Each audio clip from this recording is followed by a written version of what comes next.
해가 지기 전에 목적지에 도달하기 위해 나는 화물을 잔뜩 싣고서 남부의 어떤 도시 근처를 열심히 달리고 있었다.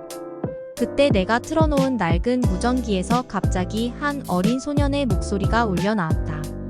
트럭 운전사 여러분, 제 목소리 들립니까? 교신 바랍니다. 테디베어가 아저씨들과 얘기를 나누고 싶습니다. 나는 마이크를 들고 말했다. 잘 들린다. 테디베어. 소년의 목소리가 다시 들렸다. 응답해 주셔서 고마워요. 아저씨는 누구신가요? 내가 이름을 말해주자 소년이 말했다. 지금 저는 아저씨들을 귀찮게 하려는 건 절대 아니에요.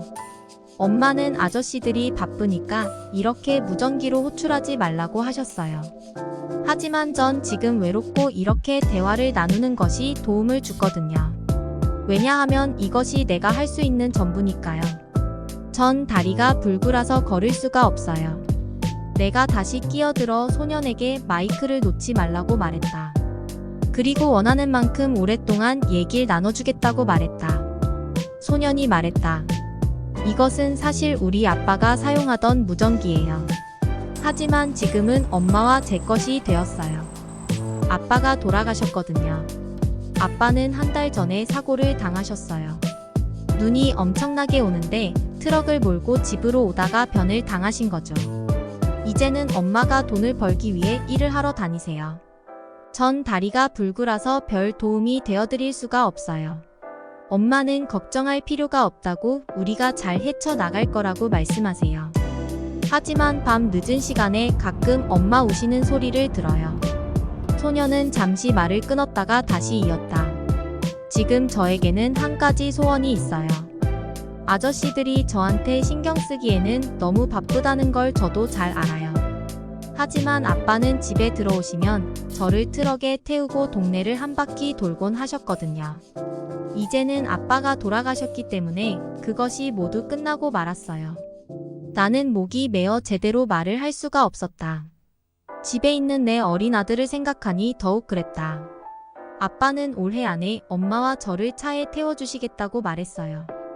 아빠는 나에게 언젠가는 이 트럭이 내 것이 될 거다. 테디베어라고 말씀하셨어요.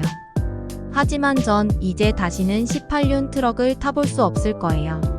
그래도 이 낡은 무전기가 트럭 운전사 아저씨들과 저를 연결시켜 줄 거예요. 테디베어는 이제 아저씨들과 작별하고 무전기를 꺼야 해요.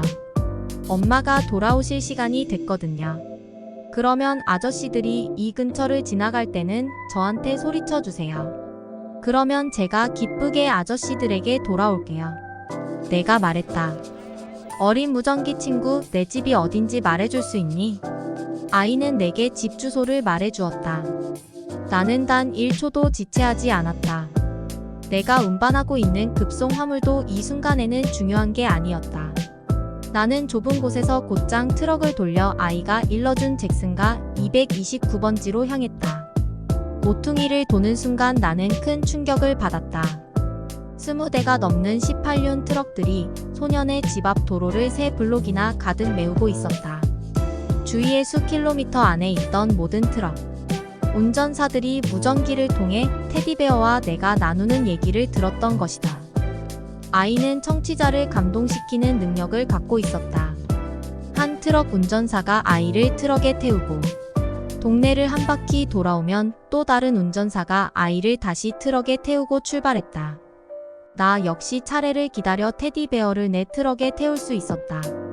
그런 다음 나는 아이를 집으로 데리고 돌아와 의자에 앉혔다. 친구들, 만일 내가 다시 행복을 볼 수 없다면 난 당신들에게 말해주고 싶다. 그날 내가 그 어린 친구의 얼굴에서 행복을 보았음을.